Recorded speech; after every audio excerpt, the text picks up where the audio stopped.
to start by defrosting 2 pounds of frozen calamari.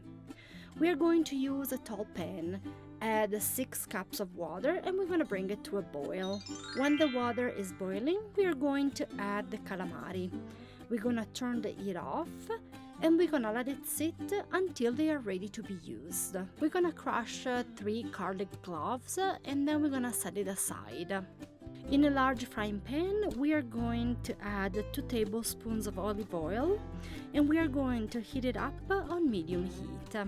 When the oil is ready, it's going to be nice and runny. You can add the garlic and let it infuse for about 3 minutes.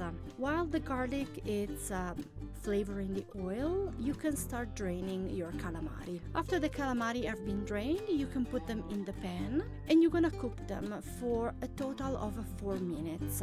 Try to not overcook them or otherwise they're going to become very hard and rubbery.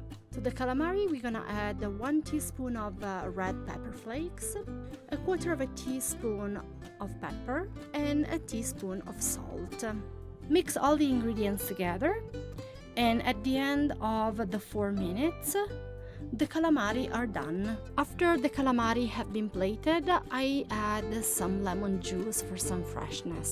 And as a side, I chose some asparagus. I hope you like this simple recipe. Thank you so much for watching.